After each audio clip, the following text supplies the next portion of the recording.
Olá, seja muito bem-vindo ao nosso podcast PriorizeCast. Boa tarde, boa noite, bom dia, boa madrugada se você estiver assistindo de madrugada. Chegamos ao nosso 9º episódio do PriorizeCast e hoje nós estamos novamente com a presença do Marcos Renan Pruno. Esteve afastado aí dos canais, mas por motivos específicos. Nosso bate-papo hoje vai ser diferente porque vai ser um médico, então vocês devem estar pensando, mas PriorizeCast com o médico, mas aqui a nossa vertente vai ser empresarial, então é um médico que tem uma visão de futuro, programou uma empresa totalmente diferente para atender o nosso Brasilzão, que sabe-se é muito falho na área de medicina e acaba não conseguindo atender em todos os lugares, né? Por mais que a nossa estrutura seja avançada, em alguns lugares a nossa precariedade do poder público assola e essa empresa veio para auxiliar nisso aí. Lembrando sempre, Renan sempre me chama a atenção, comenta, curta, compartilha, siga as nossas redes sociais, Kleber Odorize, PriorizeCast, você vai encontrar todos os materiais ali. Hoje a nossa presença é com o Dr. Matias Augusto Ramos Lima, que é formado pela Universidade Estadual de Ponta Grossa, então o bicho é fera, pós-graduado em cirurgia geral, é maluco, formado em ele é formado em programação, e aí que é muito interessante, depois vocês vão entender o porquê, e atua hoje como vice-diretor técnico do Hospital Monsenhor José Lopes, e atua como diretor técnico das clínicas AMI. CEO da Sistemed Telemedicina. Matias, muito obrigado pela sua presença e hoje vamos ter detonado de perguntas. Obrigado, Kleber. Obrigado, Renan. Primeiramente, bom dia, boa tarde ou boa noite a todos que estão nos assistindo. Agradeço a oportunidade de estar aqui juntos e vamos às perguntas. É um prazer para mim estar aqui e poder contar um pouquinho do nosso trabalho junto da medicina e junto de telemedicina, que eu acho que é o meu enfoque maior hoje em dia. Ah, show. Renan, obrigado novamente por estar aí. Tenho só a agradecer aí, né, a todos que estão nos assistindo e o privilégio de estar compartilhando essa mesa com vocês e estar tendo esse momento aí de aprendizagem e crescimento pessoal aí e aprender hoje com o Dr. Matias. Talvez a gente termine hoje o podcast já fazendo uma cirurgia, quem sabe? Olha. Será? Não. Matias, deixa eu te perguntar, como que foi a tua escolha aí pela medicina, né? Todo mundo tem uma história e a tua, o que é? Você teve um médico que se inspirou ou você pensava sempre em algo diferente? Então, na verdade a medicina foi uma escolha, digamos assim, um pouco, não vou chamar de aleatória, mas foi uma escolha porque era uma área muito abrangente, era uma área de conhecimento abrangente. Um dia eu me fascinei numa feira de profissões que eu fui visitar, isso foi ainda no meu começo do ensino médio.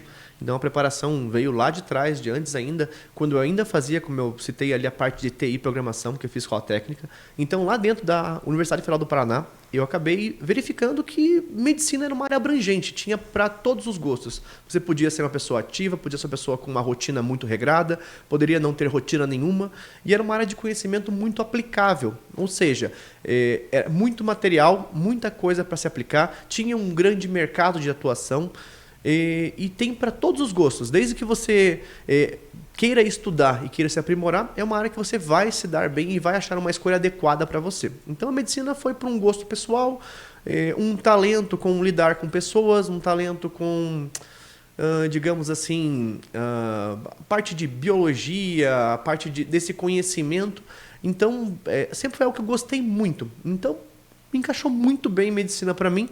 E, querendo ou não, hoje eu atuo dentro da medicina e também em outras áreas como a tecnologia, que é algo que eu gosto muito. Então, a escolha de medicina realmente foi um degrau, mas eu acho que ainda não é o degrau final que eu gostaria de chegar. E não tinha nenhum familiar fazendo medicina? Algo Na verdade, fui o primeiro, né, da família ali, a primeira pessoa, até mesmo atrás de mim vieram meu irmão e minha prima, porém não havia ninguém na área médica.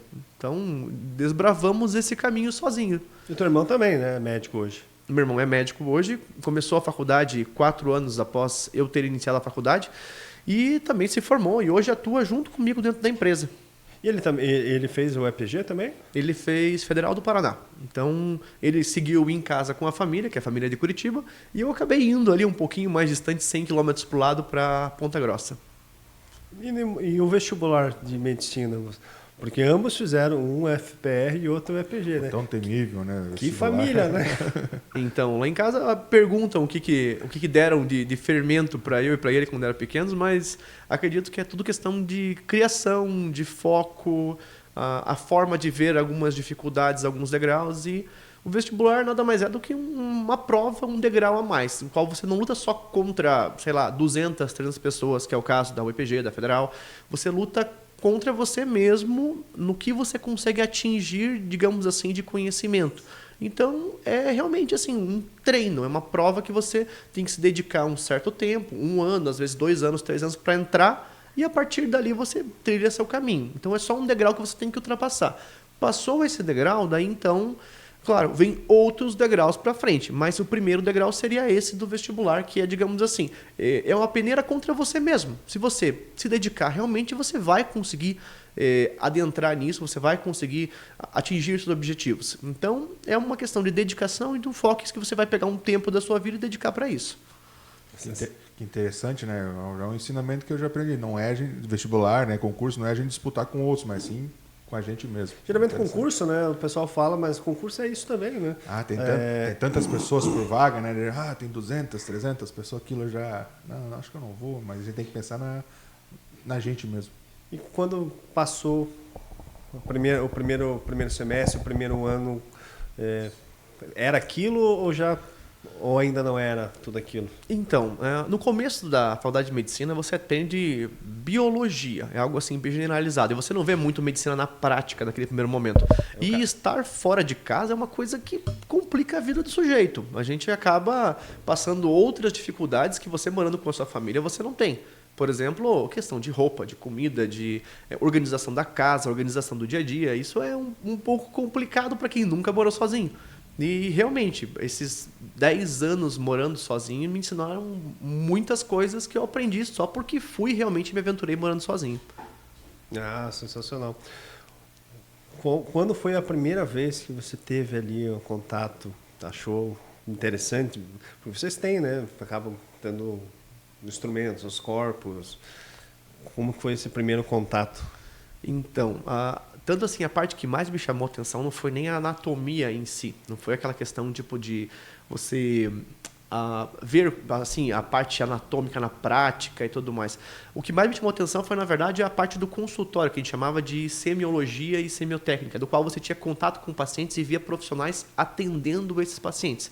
Então, nesse momento foi que eu vi assim, opa, isso aqui pode ser para mim, isso aqui realmente me encanta, que é a questão de você ver um problema, solucionar um problema e, digamos assim, ter toda aquela lógica de pensamento por trás, de como é o processo de saúde e doença, de como é o processo de cura, o que você pode utilizar para tratar aquilo, e no meu caso específico, se a cirurgia realmente pode resolver aquilo. Então, digamos assim, essa intervenção, tanto com medicações quanto com cirurgia, para mim é bem interessante. É uma coisa que, por ser resolutiva, ainda mais da cirurgia, ser algo pontual e resolutivo, é algo que me chama muita atenção. Então, essa ideia de poder ajudar pessoas de uma forma muito técnica e muito profissional, para mim, digamos assim, faz meu dia ser melhor. Se eu conseguir, em algum momento no ambulatório, fazer isso acontecer, para mim, está nota 10. Não sei se o pensamento é correto, mas eu creio que a cirurgia, vamos dizer assim, é a última solução, vamos dizer assim, antes de todos aqueles passos que os médicos têm, né, de fazer exame, do diagnóstico. Está correto esse pensamento ou às vezes a cirurgia já é a solução, como você Então, comentou? digamos assim, a parte de intervenção, a cirurgia realmente é, digamos assim, a maior intervenção que um paciente pode ter, e muitas vezes o processo é realmente cirúrgico. Por exemplo, a questão de uma hérnia. Uma hérnia nada mais é do que uma bexiga dentro de um tubo. Porque se você pegar um furo nesse tubo e a bexiga dentro se expandir para fora, aquilo forma uma hérnia, que é a parte do intestino, órgãos intraabdominais tentando sair da cavidade por um aumento de pressão. Então, digamos assim, para isso não tem remédio. Então, alguns casos realmente são cirúrgicos. Alguns casos realmente são cirúrgicos. Então, a intervenção tem que ser feita dessa forma. O que a gente pode poupar e fazer isso por medicação, claro, é a solução mais viável, causa menos dor, menos sofrimento. Querendo ou não, cirurgia é um corte. Então, essas intervenções, digamos assim, são pautadas de paciente para paciente, caso a caso. Se o caso for cirúrgico, a gente resolve com cirurgia. Se der para fazer por medicação, melhor ainda. E a cirurgia, quando você estava fazendo ali a faculdade, você já percebeu que queria ir para a cirurgia? Então, desde o começo, eu entrei na faculdade já pensando em cirurgia. Eu sempre gostei muito dessa área, então, tanto por habilidades manuais, por desenho, por essas coisas, eu sempre gostei muito de coisas práticas, que eu fizesse coisas que dependesse de alguma habilidade minha, não somente mental, mas assim, sabe, de execução. E cirurgia é algo assim que tem até mesmo esse fator, digamos assim, de habilidade com as mãos no momento da cirurgia, valorizou bastante essa área para mim. Então, cirurgia geral, até mesmo futuramente talvez plástica, algo de reconstrução, é algo que eu gosto bastante. Então, não posso dizer que já entrei com viés na faculdade, mas eu entrei com um baita viés para a área cirúrgica e sempre gostei dessa parte de não ter uma rotina batida. Ou seja, não vou ficar sentado atrás do consultório esperando se algum paciente venha até mim. Essa ideia de ir no hospital, operar até uma rotina bem atribulada no sentido de coisas diferentes, que cirurgia nada mais é sempre uma coisa diferente, nunca um paciente é igual ao outro, para mim é bem interessante. E eu posso fazer uma pergunta, claro, no sentido quase que pessoal. Eu, para ser bem sincero, eu não vou dizer que eu tenho medo de médico, eu tenho medo daquilo que geralmente o médico pede, que é o tal do exame, que é o que vai, consequentemente, pedir tirar o sangue. Eu tenho agulha, para mim não é minha amiga, por assim dizer. Mas por que eu estou chegando nesse ponto? Porque agora que nós estamos nessa conversa informal, né? Quando a gente é criança, talvez aqui, até mesmo o Kleber, geralmente os pais sempre querem que a gente vira médico, né? Então, lá quando eu era pequenininho, minha mãe sempre falou que queria que eu fosse médico, mas não é minha área, muito pelo fato de você estar com uma vida ali em suas mãos.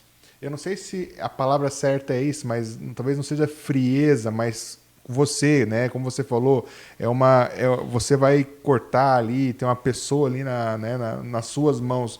Qual que é um sentimento, qual que é sabe, o que pensa naquele momento ali, se é que pensa, eu digo, tem que ter, como eu digo, não sei se a frieza é a palavra correta, mas o que você sente, vamos dizer assim, porque o cirurgião tem que estar focado naquilo que está fazendo. Sim.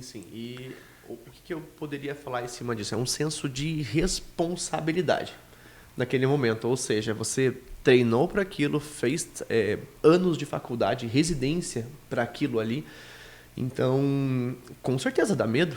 A gente, muitas vezes, no linguajar comum, a gente treme na base. Por alguma coisa, por um sangramento, por alguma coisa diferente que você vê dentro da cirurgia, ou alguma notícia que você tem que dar para o paciente depois, desagradável, de algo que você viu na cirurgia, que pode não ser algo realmente assim bom para a saúde do paciente. Porém, é um senso de responsabilidade. Naquele momento, você saber assim, bom, nesse momento eu fui incumbido dessa função, estou preparado tecnicamente para executar isso daqui, e isto depende de mim e exclusivamente nesse momento de mim e do que eu vou fazer. Então, naquele momento, o enfoque tem que ser total. Já me aconteceu algumas vezes, digamos assim, problemas pessoais e coisas na minha cabeça e coisas no meu dia a dia atrapalharem o momento da cirurgia e eu ver assim, não, estou desfocado. Esquece isso agora e vai para aquilo ali. Porque, digamos, uma consulta médica, você está um pouco aéreo, ou com sono, ou distraído, é uma coisa. Dentro da cirurgia, já muda um pouquinho do enfoque, porque ali você pode causar um prejuízo real para o paciente. Então, é um senso de responsabilidade. E tem que ter um pouquinho de sangue frio também, assim, porque se algo ali dentro começar a dar errado, você tem que pensar na parte técnica mais óbvia para resolver aquele problema e evitar que aquilo vire uma catástrofe. Então, é um grau de responsabilidade só que você tem que tomar para si mesmo naquele momento de focar naquilo, somente aquilo, e dedicar o que você pode fazer naquilo ali, para você não vir a ter problemas com aquilo ali e nem causar um mal para o paciente. Isso.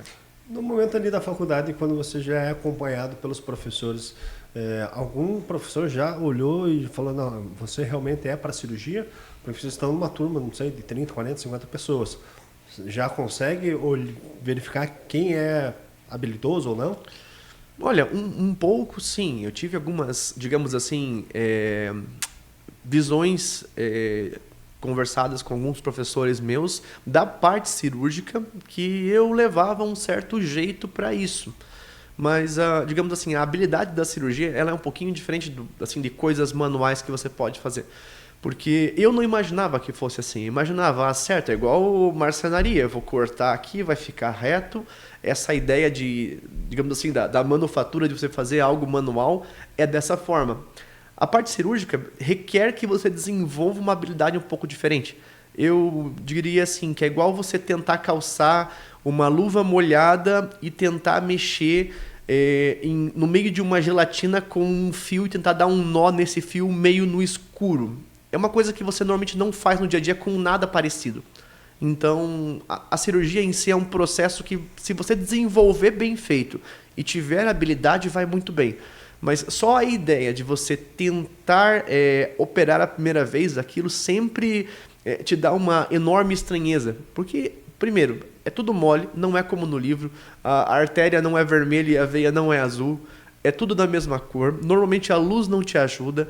As coisas são úmidas, molhadas, com, digamos assim, líquen, linfa e sangue e, digamos assim, o seroma do tecido mesmo. Então, tudo isso é um processo diferente. Então, eu tive que aprender como ser bom nisso utilizando a habilidade manual. Então, primeiros contatos com técnica operatória, por exemplo, foi uma coisa muito diferente para mim, porque eu não conseguiria ter aquela habilidade, aquele jeito com as coisas ali, se eu não treinasse. Então é tudo uma questão de treino, assim como tudo na vida, como provavelmente a parte de técnicas em construção, técnicas em direito, é tudo uma questão de treino e habilidade para você construir aquilo. Cirurgia é a mesma coisa. Caraca, eu tô com nó ainda na gelatina, começou a falar, eu fiquei pensando na gelatina, acho que vou ter que assistir um podcast de volta e falar, mas espera aí, como que é esse negócio do nó na gelatina? O Kleber depois tentar em casa. Já não consegui. Mas uma curiosidade, tá? Esse treino, você diz utilizar um instrumento fora da cirurgia ou só treinando no momento? Então, as duas coisas. Uma delas é treinar antes da cirurgia, treinar em, digamos, primeiro protótipos cirúrgicos. Você pode treinar isso em caixas, em tecido sintético. Você pode treinar isso com a cirurgia experimental mesmo, que eu não recomendo mais, não é alguma prática mais recomendada, que antes se utilizavam animais para isso, mas eu não vejo lógica mais em se fazer isso hoje em dia. Não seria mais necessário esse tipo de treinamento.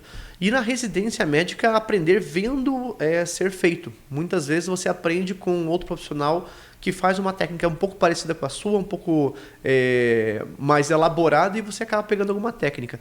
Mas o treinamento é essencial. O treinamento para você conseguir manusear instrumentos, que não é diretamente com a mão. Por exemplo, dar um ponto é com um porta-agulha, como se fosse um alicate de pegar uma agulha. Então, é tudo isso um processo de treino. E treinando bem, sai bem feito. Qual que é o ponto auge do médico? Porque todo mundo olha, nossa, essa cicatriz ficou muito boa. É mais ou menos ver o resultado final esteticamente, ou você verificar realmente que deu certo algo que sabia que era muito difícil? Bom, assim, qual que é a conversa entre vocês? Assim, nossa, o que a gente vê? O paciente vai julgar sempre a cicatriz. O que está por fora é o curativo dele. O curativo não é nem o médico que faz, é a parte da enfermagem. Mas esse julgamento externo, na verdade, não tem muito a ver com o processo da cirurgia, sim com um capricho do médico na parte externa ali. Quer dizer que, então, o que importa para a gente é o que está dentro, o que foi feito lá dentro. Por exemplo, como eu citei anteriormente, hérnia, se a posição da tela está adequada, se o paciente está com um fechamento adequado, se eu não peguei nenhum nervo, isso não vai causar dor depois. Então, o sucesso da cirurgia depende do bem-estar do paciente depois, e não do cortezinho na pele, porque o cortezinho não é nem 5% do serviço. Então, digamos assim, o que o paciente vê e percebe é muito mais uma percepção que ele não sabe que está passando para o médico, que é ele falar, não tive dor, não tive problema, minha perna não inchou isso aqui não virou um roxão depois da cirurgia, com um hematoma grande. Então, é esse processo que é o sucesso para a gente na cirurgia. E o cirurgião em geral, ele fica habilitado para fazer qualquer cirurgia ou tem limitação? Então, o que é o cirurgião geral? Seria o médico que está habilitado na emergência a, digamos assim, resolver boa parte dos procedimentos que seriam de urgência. Então, na residência de cirurgia geral, a gente aprende vascular, a gente aprende cabeça e pescoço, a gente aprende cirurgia torácica, a gente vê todas essas gamas de cirurgia, e se o profissional realmente, legalmente, tiver se sentir habilitado a realizar qualquer procedimento, ele pode realizar qualquer procedimento. Só que, digamos assim, a habilitação de realização de procedimentos são mais procedimentos abdominais, como hérnia, vesícula, ligaduras intestinais, cirurgias do estômago. São procedimentos mais generalizados, que não entrariam bem nas especificidades de, por exemplo, urologia, numa cirurgia videolaparoscópica de rim, não entraria dentro de uma cirurgia vascular arterial, de uma ponte, por exemplo, femoral-poplite, uma ponte arterial, cirurgia torácica, essas coisas assim. Então, digamos assim, as cirurgias, da forma generalizada, na parte básica delas, o cirurgião geral está habilitado a fazer. Então, por exemplo, vou fazer uma esterectomia, me sinto habilitado. Posso fazer, é um procedimento da ginecologia, mas, por mim, consigo executar com perfeição. Uma cirurgia da urologia, por exemplo, uma postectomia, a fimose, uma cirurgia bastante básica que eu realizo no meu dia a dia, mas é uma coisa que não está bem dentro da minha especialidade. Porém, como eu fiz uma residência bem completa, acredito que eu esteja habilitado a fazer e faço muito bem feito. Então, esses procedimentos são, digamos assim, de dentro do escopo da cirurgia geral. Cabeça e pescoço, muito difícil? Bastante. Tireoide é uma cirurgia que eu faço, porém com algumas ressalvas. Até 1920, por aí, era chamada da cirurgia da morte, porque não havia como abordar a tireoide sem sangrar muito, e sangrar até o paciente entrar em choque. Então, por ela ter assim, uma vasculatura bem complexa, cabeça e pescoço é um lugar bem delicado, porque são ramos direto da carótida, são ramos que sangram muito. Então, se você não tiver um controle, um campo adequado, uma visualização adequada, por exemplo, da glândula, para você fazer uma ressecção parcial ou total, você pode causar um sangramento incontrolável ali. Então, é uma questão, assim, de, como eu falei, responsabilidade no momento da cirurgia, um pouco de habilidade de execução e conhecimento técnico da onde está ali a artéria, o nervo laringeal recorrente, aonde que estão as coisas ali para você tirar sem causar um dano para o paciente. É difícil, né? O pessoal, é fácil. Eu já achava que tireoide era mais fácil, era só uma bolinha, né? Só tirar. Mas é como ele falou, depois do corte ali, que você vê a real, vamos dizer assim, a real situação. Porque eu sempre penso, quando a gente vê, né? Não me entenda mal aqui, mas quando a gente vê nos filmes aquelas coisas, até mesmo, né, eu já fiz aquele, não sei como é que fala, tomografia, raio-x, a gente vê, não é realmente o que o médico vai ver a partir da hora que ele abrir. É até, mas como eu digo, se eu fosse aqui eu não vou ficar fazendo pergunta, mas eu tenho muita curiosidade, porque quando você abre, como ele falou, a gente aprende que a veia vermelha, azul, mas não é, né, tem toda a parte ali dos tecidos, são várias camadas, né. Então, quando o médico abre ali, que ele vai ver a real situação do que ele vai enfrentar. E ele tem que estar pronto para, como ele comentou, né, anteriormente, para qualquer situação que venha aparecer, ele está pronto e capaz de estar resolvendo. Né? Então, essa questão de tecnologia, agora eu fico curioso. Esses aparelhos que vocês fazem cirurgia milimétrica, cada vez está melhorando mais? Como que vai ser o futuro disso? Ou já chegamos num auge? Acredito que não, acho que tem ainda muito a ser caminhado. Por exemplo, a cirurgia geral, ela tem técnicas que são as mesmas técnicas desde 1960. Então, a mesma coisa não se alterou em nada em 70 anos, é a mesma coisa que é realizada. Algumas de 90, algumas agora mais recentes. Então, surgiam ali, em 90, a cirurgia videolaparoscópica, que é a cirurgia, digamos assim, minimamente invasiva, que utiliza câmera e utiliza pinças longas e um vídeo para você ver por dentro do paciente, no qual você consegue trabalhar com uma câmera e um furinho com a barriga insuflada. Essa já é uma grande evolução. Insuflado, você diz, incha para você poder mexer. Estufa com gás inerte e mexe lá dentro. A partir disso também surgiu a cirurgia robótica com o robô Da Vinci.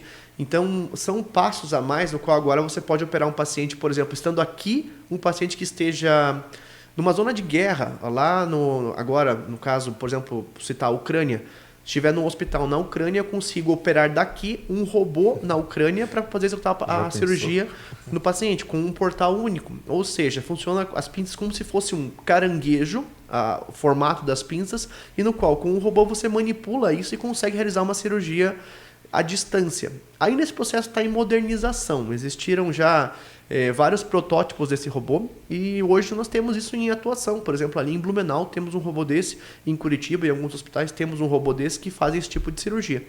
Então, várias empresas estão focando nisso. Eu acredito que daqui a um tempo, parte das partes assim, menos complexas de uma cirurgia, um robô conseguirá executar. Porém, decisões cirúrgicas importantes, acredito que ainda não. E dentro da medicina em si, tudo avança, né? Até mesmo a IA está avançando dentro da medicina. com, digamos, novos recursos para médicos, novos recursos para atendimento do paciente. Deixa eu te perguntar agora, para mim isso é novidade de fazer cirurgia à distância com robô. Você acha que a inteligência artificial vai conseguir operar um robô nesse sentido? Acredito que assim, poderia ter uma grande assertividade, só que a decisão lógica em cima, digamos assim, de vários dados que o paciente pode te colocar antes da consulta, vários dados que o paciente pode colocar no momento da cirurgia, são muito de decisão médica. Por exemplo, assim, históricos do paciente. O paciente, por exemplo, teve um acidente anterior que passaram para ele algo muito subjetivo, que foi tirado um trecho do intestino dele. Isso dentro de uma cirurgia videolaparoscópica, por exemplo, uma decisão de uma IA de entrar por um lado ou pelo outro, digamos assim, poderia ser algo muito subjetivo ainda. Então, teria que avançar muito ainda para as decisões em cima de terapêutica serem de assertividade alta por uma IA. Porque, digamos assim, o médico consegue sintetizar vários pontos, várias conversas e, digamos, nuances do paciente que nem sempre são verbais desse paciente para tomar uma decisão, enquanto que ainda uma IA não tem toda esta percepção. Então, por hora, acredito que ela não está num patamar que possa tomar decisões clínicas.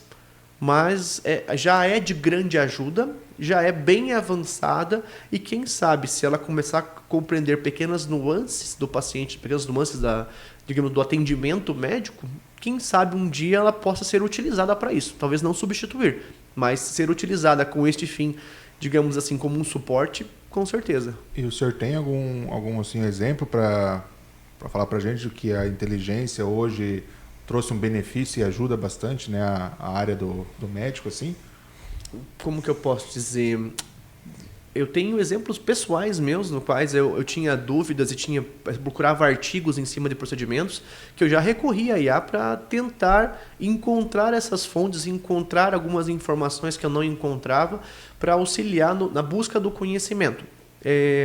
Já tenho também até um relato que eu recebi há um tempo atrás, que uma inteligência artificial conseguiu fechar um diagnóstico de uma criança que 17 médicos não conseguiram fechar. Realmente, ela é uma fonte de conhecimento muito ampla e ela pode ter uma grande assertividade, porém ainda não substitui o raciocínio clínico básico da percepção humana. É que o legal da inteligência artificial é isso, né? Se você vai fazer as mesmas perguntas para ela, se eu fizer as mesmas, eu vou ter uma resposta equivocada, porque eu não sei fazer a leitura do que vem.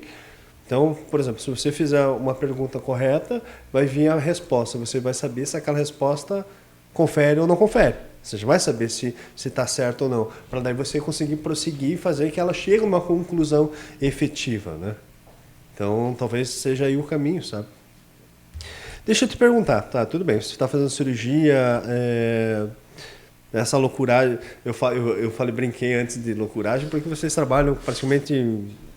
dia e noite, e cirurgia para cá e cirurgia para lá, acaba não tendo tempo.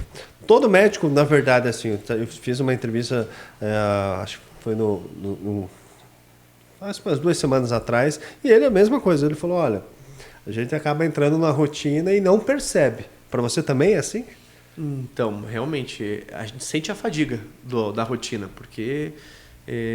hoje estou com 7 hospitais que eu acabo rodando Santa Catarina inteira, parte, digamos assim, pelo menos aqui do lado leste de Santa Catarina, eu rodo ela praticamente toda. Então, não chega a ser não ser percebido, porque eu percebo o cansaço sim, mas eu tenho certeza Só não para. Só não paro, não tem essa decisão de parar. E isso é uma coisa que a gente não dá valor ao médico, né? Eu digo porque eu escutei isso do meu neurologista e eu tenho até um fato, que ele uma vez comentou comigo, que ele fala que quando ele vai jogar uma bola com os amigos, toca o telefone que tem uma emergência no hospital. Né? Ou ele falou, no caso, vou tomar uma cerveja, como ele falou, né? Claro que não é no plantão dele, mas ele disse que abrir, já toca o telefone, então tem que parar ali. Eu digo, essa questão de relaxar, sabe? E eu até mesmo já incomodei ele. Uma vez eu fui visitar minha irmã, ela estava no Paraná, e aí eu comecei a convulsionar dentro do carro. Eu troquei o remédio que eu tomo, e aí, né, na Páscoa mesmo, minha mãe desesperada ligou para ele e falou, meu filho aí tá dentro do carro está convulsionando. Então ele atendeu o telefone, né, mesmo à distância. Então, tipo assim, o médico é 24 horas, né, ele tem que estar ali à disposição.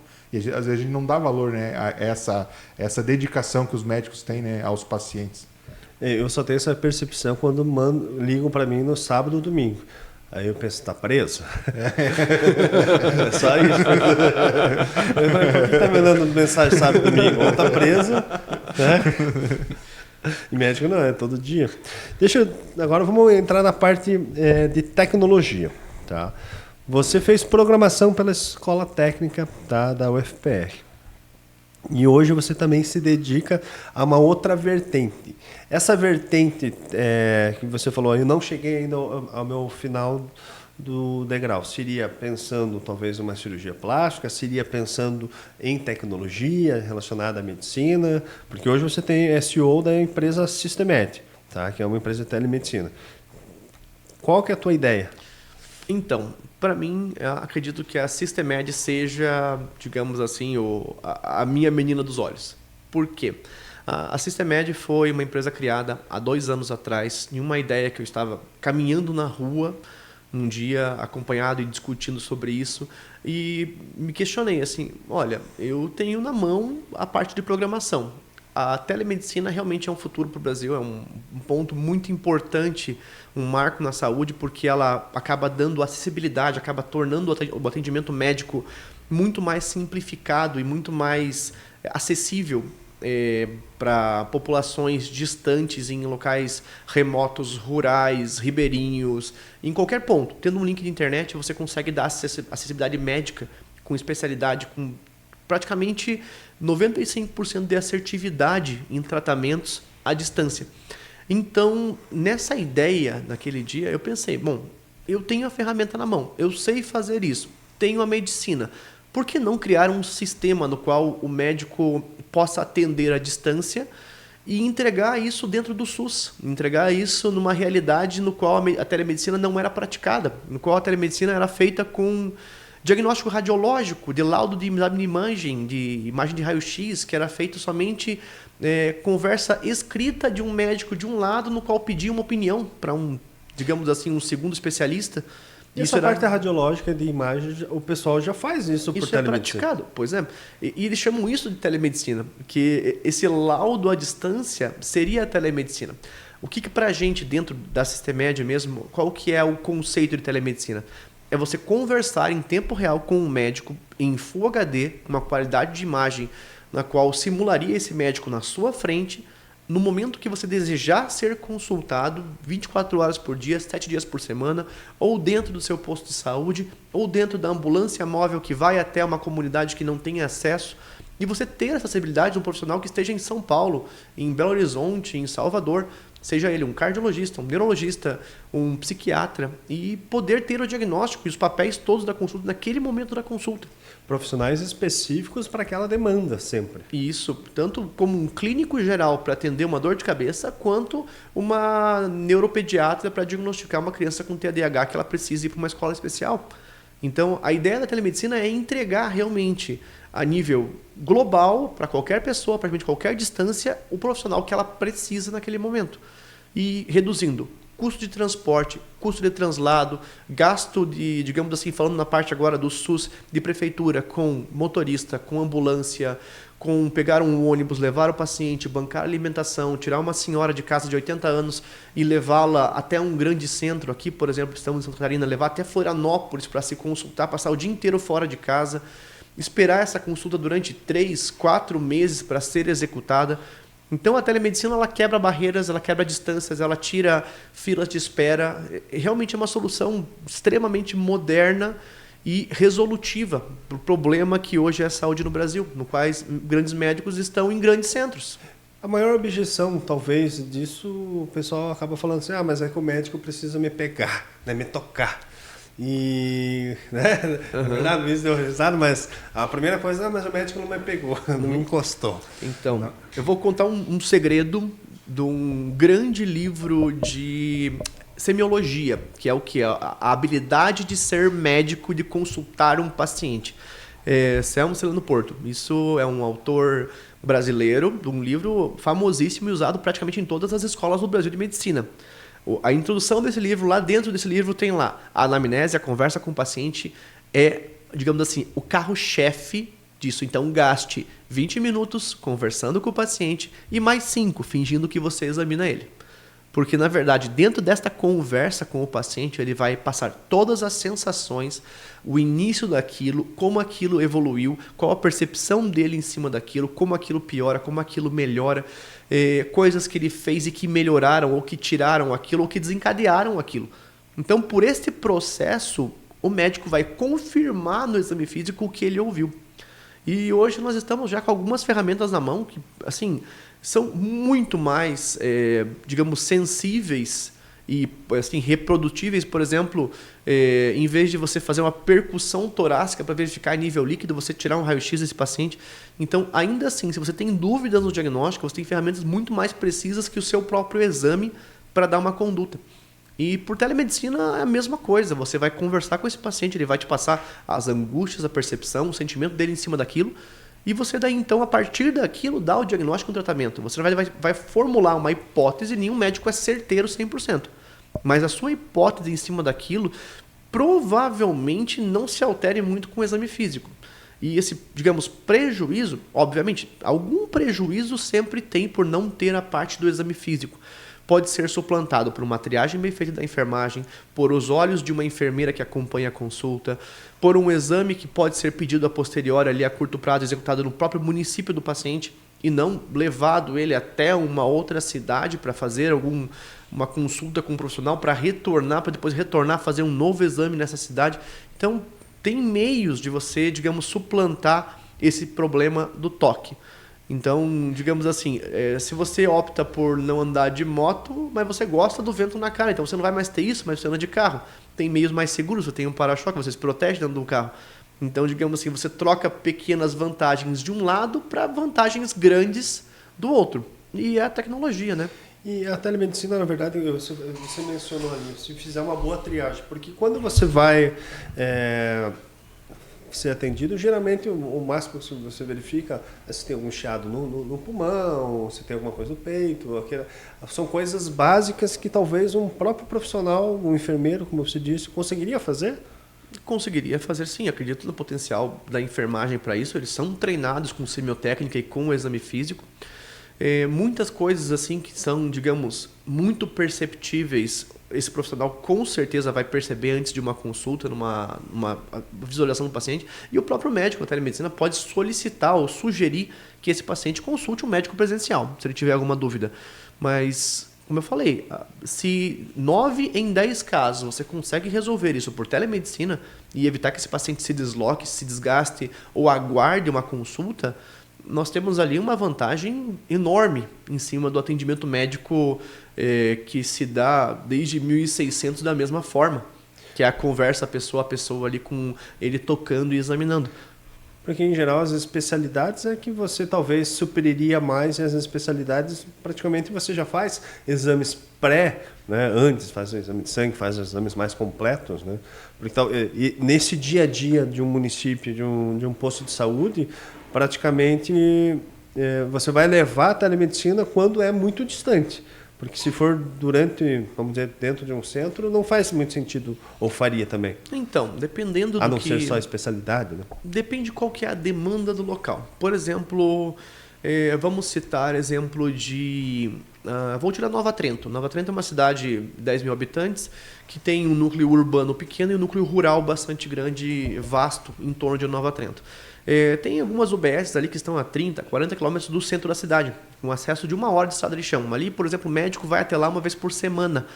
Então, assim, se nós temos disponibilidade de médico todos os dias por telemedicina, seria muito adequado, no meu ponto de vista, que essa população tivesse esse acesso, tanto médico presencial, podendo resolver demandas que o telemedicina não consegue resolver, tem um custo menor do que o médico presencial, muitas vezes, a não ser porque realmente alguns programas do governo suplantam isso, mas o gasto do governo ainda existe com esse médico, não sendo o gasto do município em si, mas do governo.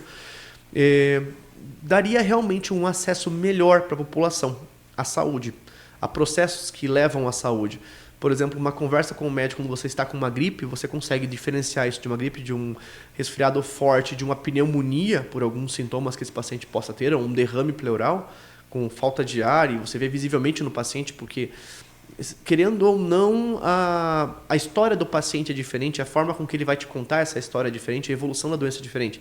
O acesso a esse meio de você ter esse diagnóstico antecipadamente é muito bacana. Então, não somente dentro de especialidades médicas, mas diria assim, dentro da saúde em geral, se você consegue ter um ganho de tempo e deslocamento, entra a telemedicina. Você tem como uma ferramenta à parte de todo o seu serviço e estrutura física de hospital, de PA, uma estrutura que te permite levar esse acesso com um custo baixo e de forma rápida. Não pode. Não, eu ia falar sobre essa questão da estrutura, né? Como você falou, que no caso a sua empresa, né, disponibiliza o serviço com câmera, né, com a resolução Full HD, mas e o lado de cá, no caso, se fosse a área pública, né? Qual que você indicaria, vamos dizer assim, a estrutura que deveria ter para dar também até um conforto para o paciente que estaria utilizando esse serviço? Deixa eu só fazer uma complementação, porque era essa a pergunta que eu ia fazer, então eu só vou completar. O que a empresa Systemed hoje também fornece? Por exemplo, todo esse equipamento, como que você entrega para um município? Olha, quero implementar a telemedicina. O que vocês fazem do começo, meio ao fim?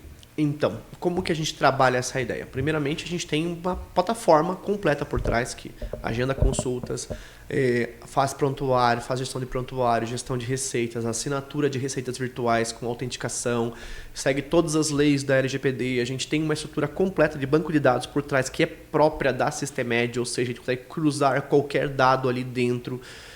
Criamos uma plataforma que tem um visual moderno e totalmente intuitivo, totalmente básico para suas funções, ou seja, o acesso é rápido, básico e qualquer técnico em qualquer lugar do Brasil consegue acessar, atuar dentro do sistema porque ele é autoexplicativo, algo muito simples.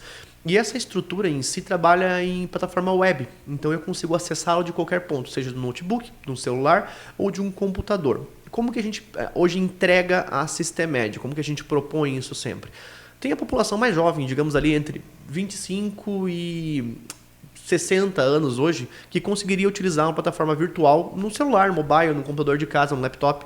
E isso não seria um problema. Mas existe a população que realmente depende da saúde, que é mais velha, que não tem esse entendimento ou não tem acesso à tecnologia para poder utilizar a plataforma virtual, porque nós entregamos também, digamos assim, na casa do paciente isso via web. Então, via web a pessoa consegue acessar de casa e ser atendido de casa.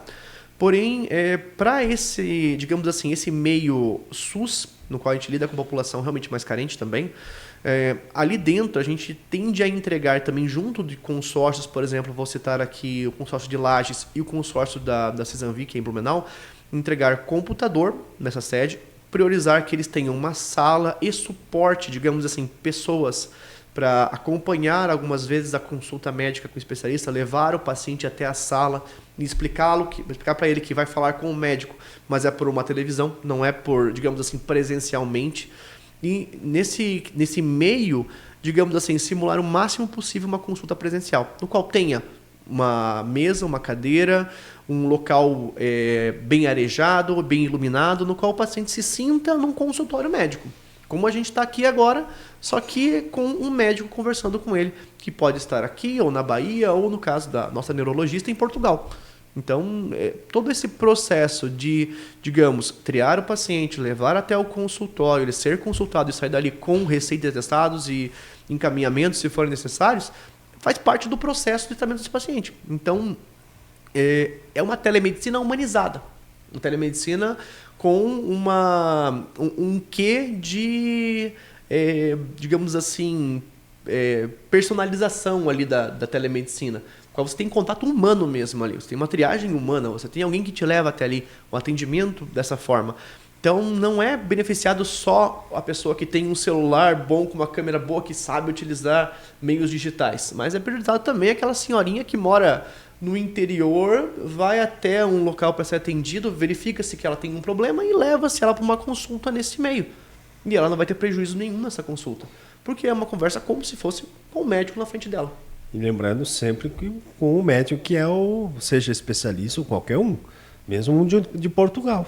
Mesmo um que esteja em Portugal. O médico vai atendê-la da forma médica, técnica e humanizada. Essa é a nossa ideia, que a gente tenha um serviço médico à distância. Deixa eu te perguntar agora, você falou que vocês atuam na parte web. Por exemplo, um jovem pode entrar vocês atuam de forma privada ou só no público, por exemplo? Porque vamos dizer que eu possibilite a população que eu consiga acessar pelo celular. Eu faço isso de forma privada ou eu teria que ter, por exemplo, a Sistemed contratado no município e ali eu teria que ter a triagem para o paciente acessar? Então, nós até pensamos em levar a Sistemed para o meio privado.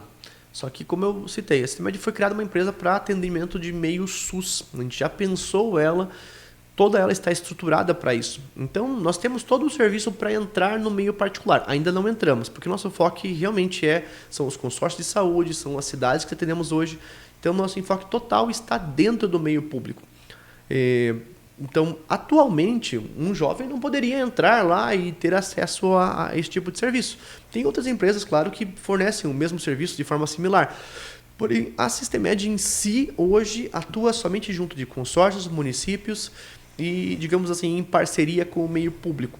Então, no caso, se fosse, teria que ter a estrutura física, ele se direcionar a estrutura física, ou, por exemplo, no caso que o município adotou a Sistemed, ela poderia dar um acesso para o paciente e não precisar se deslocar e fazer pelo celular? Com toda certeza, pelo site deles, por QR Code na UBS, por links de acesso disponibilizados. Tudo isso eles podem direcionar consultas dos postos de saúde para a gente. Eles podem abrir pontos físicos no posto de saúde, ou no hospital, ou na UPA da cidade para atendimento médico. Então, você veja só, aí você está lá de madrugada, você sabe que às vezes a tua criança ali está com febre, tem todo um diagnóstico, você vai estar lá de madrugada, você vai poder ficar em casa.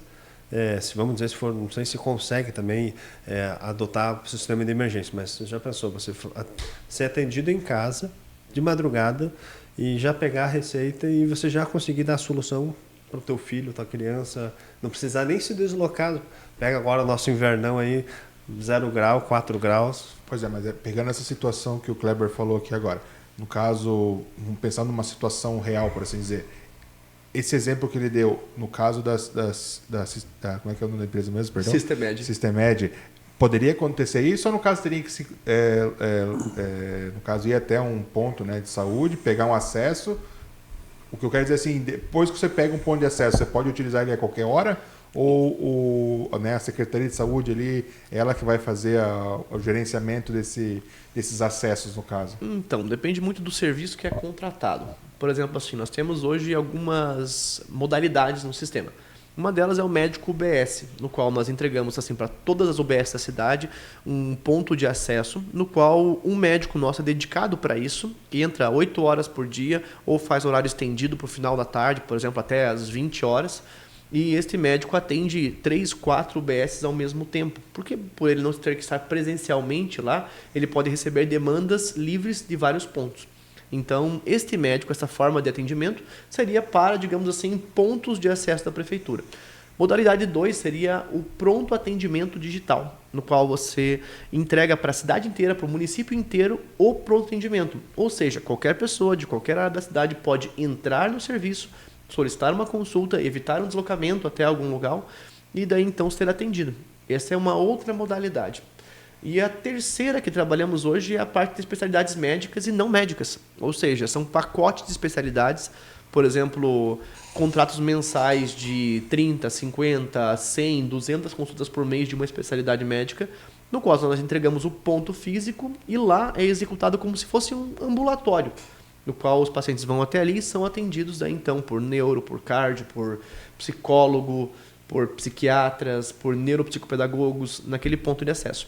Então, digamos assim, na situação que você citou, a parte do pronto atendimento digital supre totalmente isso, porque a pessoa de casa consegue agendar uma consulta, verificar se a criança está com febre, quanto de febre está, daí o médico pode verificar se já foi dada alguma medicação, se a criança tem alguma alergia, indicar um tratamento já de início, verificar, pedir para a mãe para ela olhar alguns dados importantes, por exemplo, placas da garganta, alguma coisa assim, e quem sabe até mesmo já sanar esse problema sem ter que deslocar essa mãe até um pronto atendimento de madrugada.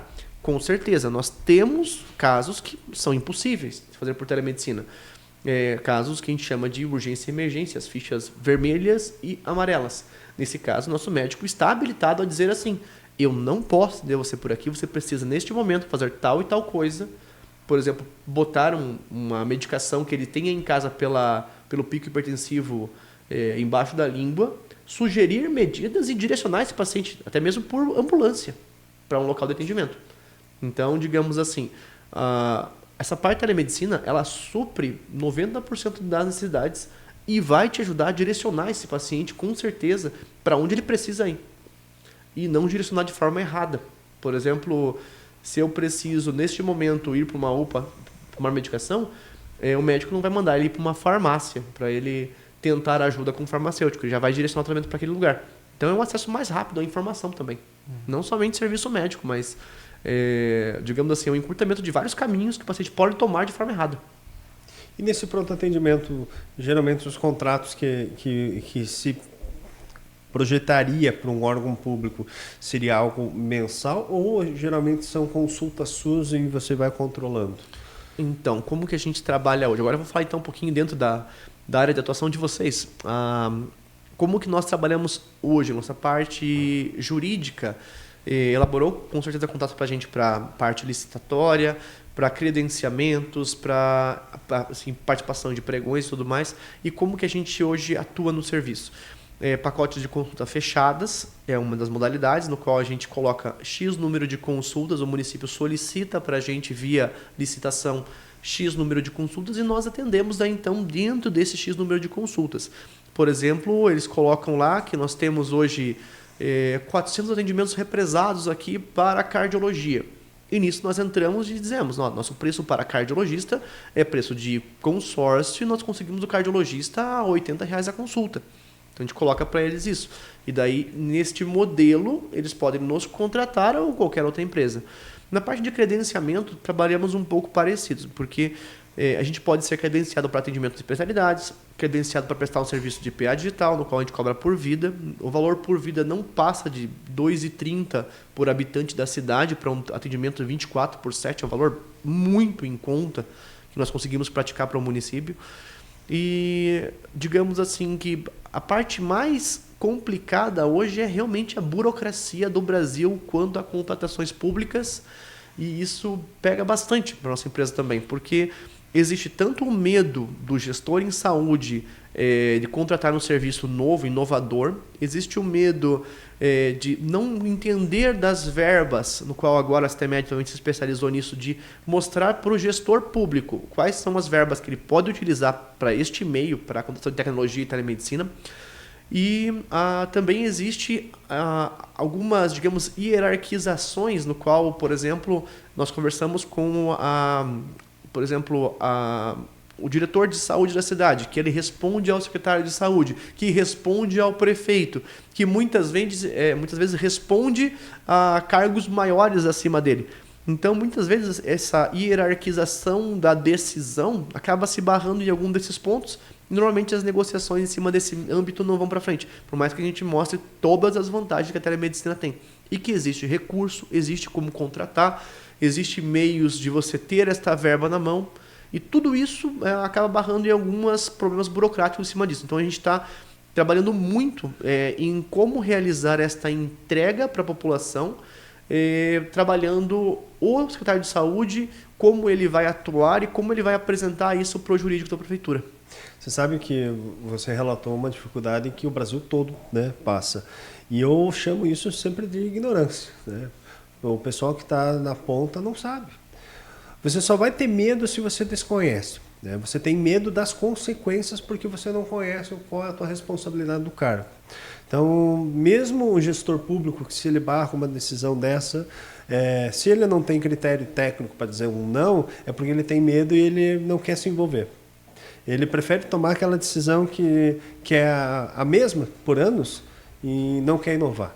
E a gente sabe que hoje, né, a licitação poderia ela é perfeita para você aplicar, mas ninguém sabe aplicar. Porque realmente as pessoas não estão capacitadas. E olha, eu tenho uma pena, uma dor no coração, vai passar anos e não vão estar. Por isso que a inteligência artificial vai engolir todo esse pessoal. Porque no momento em que você pega a inteligência artificial para você começar a suprir e deixar talvez um ou outro só para ir conversando, talvez aí sim você consiga ter umas respostas mais rápidas, né? Seja do poder público. Você veja só, você tem uma solução impecável para o poder público e você encontra objeção no quê? Na ignorância das pessoas. Sim, parece que, digamos, asfaltaram todas as vias em torno da sua cidade e você continua utilizando a mesma estradinha de terra que você vai há 30 anos para, digamos, fazer alguma coisa. Digamos assim, hoje o sistema de contratação médico parece ser o mesmo de 30 anos atrás. A forma de se contratar, dos gastos públicos em cima daquilo, e se a solução não vem de bandeja de cima, digamos assim, vocês vão aplicar isso aqui e pronto, digamos assim, a gestão pública tem receio de aplicar verbas, destinar recursos para uma coisa inovadora. Então, a gente está esperando ainda algumas soluções para isso, porque por mais que você ensine, mostre, coloque o caminho, dê um modelo de termo de referência, ensine as verbas, demonstre, olha, isso aqui vindo do governo federal desta forma, está dizendo que é para isso, isso, isso, e você pode aplicar esse dinheiro aqui dentro, sem nenhum prejuízo ou risco de estar incorrendo em algum erro, mesmo assim, ainda assim, aquela escolha sempre é a mesma e os passos sempre são para trás. Então, acredito que um trabalho em cima disso seja muito válido. Um trabalho em cima dessa orientação e conscientização do uso de verbas e de qual é a responsabilidade, como você pode aplicar isso realmente para beneficiar a população, sem você estar incorrendo de volta no mesmo caminhozinho de terra.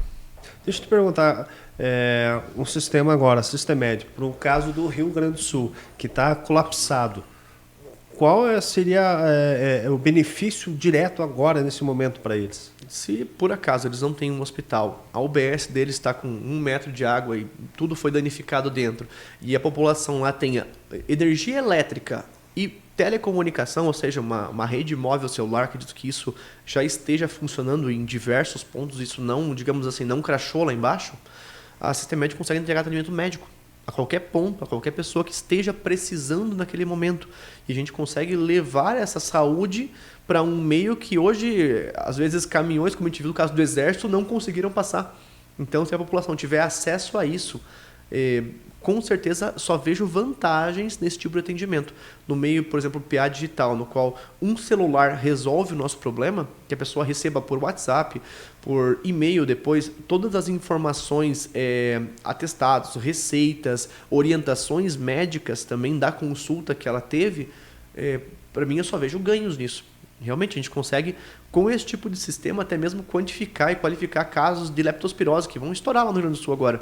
Leptospirose, dengue, doenças intestinais infecciosas. Vão haver milhões de casos de doenças decorrentes da situação pública da população do Rio Grande do Sul, hoje. E a gente consegue realmente gerar até mesmo uma situação de prevenção de agravos com isso, no qual a gente vai direcionar pacientes que podem ter agravos para centros realmente de atendimento. Então, por atendimento, triagem, coleta de dados, de informação em cima disso, e atendimento médico mesmo, com medicações para essa população, eu só vejo vantagens da aplicação de sistemas virtuais, como a Sistemed se propõe, no Rio Grande do Sul. Legal. Você já tem mais ou menos uma média de quanto o município que aplica a telemedicina hoje consegue reduzir? Você já tem uma estimativa? Por exemplo, porque a gente sabe que vários municípios aqui se deslocam para coisas básicas. Você falou, né? Daqui a Florianópolis para levar um paciente e ficar um tempão parado. Imagina o custo disso, né? Se o médico particular cobrasse R$1.000, ainda não superaria o custo de levar ele até lá. Com certeza. A gente não leva em conta isso, né? Porque a população, digamos assim, sempre vai carecer de muitas coisas.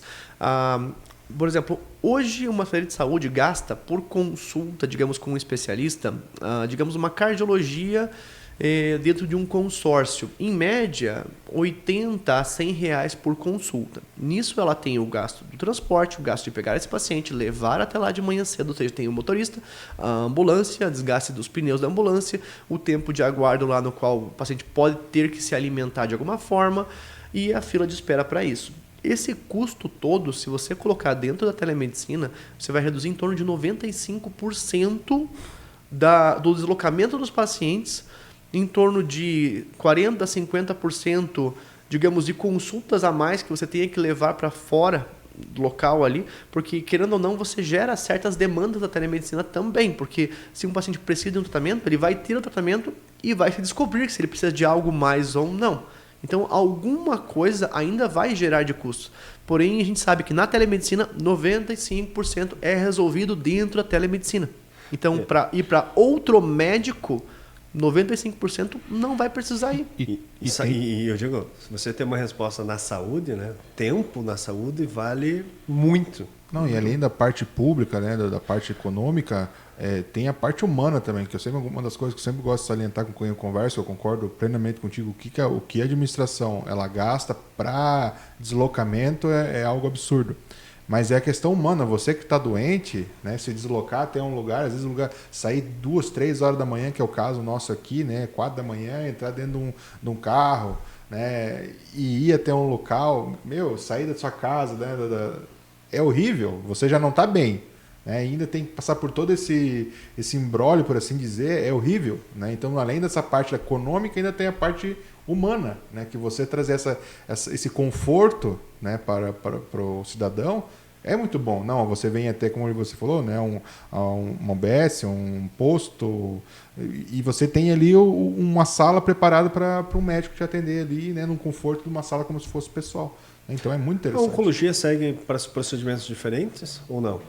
Dentro da oncologia, a gente tem também a parte clínica da oncologia, que pode ser indicada, que pode ser trabalhada por telemedicina. O que eu diria, assim, até as especialidades cirúrgicas e da oncologia em especificidade. Ela tem um caráter muito humano ainda, com, digamos, uma mistificação em cima da oncologia, do processo, digamos, do câncer em si, e da consciência da população tem que aquilo realmente é digamos assim, é um agravo da saúde muito grande.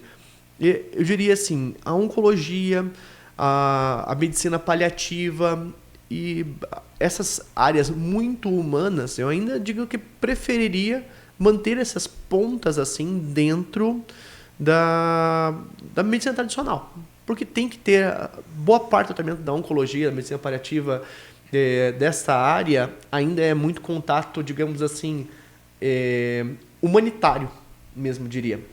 Mas avanços dentro dessa área, com certeza, consultas em oncologia poderiam ser realizadas por telemedicina. Muitos dos sintomas, muitos dos tratamentos incutidos com um laudo, por exemplo, de anatomia patológica, um laudo de uma lesão oncológica a ser tratada, poderia ser triada e discutida, sim, por telemedicina. Porém, diria que perderia um pouco da humanização deste ponto da medicina, que nem sempre é para tratar do paciente em si. Também é para tratar da parte psicológica dele e da parte dos familiares dele. Então, muitas vezes, algumas áreas da medicina, com certeza, a IA nunca vai substituir. E nem também o contato humano-humano naquele ponto. Eu estava falando antes um pouquinho sobre a inteligência, né? Hoje saiu o GPT 4.0, alguma coisa assim, e eu estava falando que a tecnologia ela vai crescer tanto que a gente vai voltar a talvez às origens do estudo da virtude, as coisas importantes para a humanidade, que são relações pessoais, né? Eu falava sobre a parte jurídica eu entendo que realmente vai encerrar um ciclo.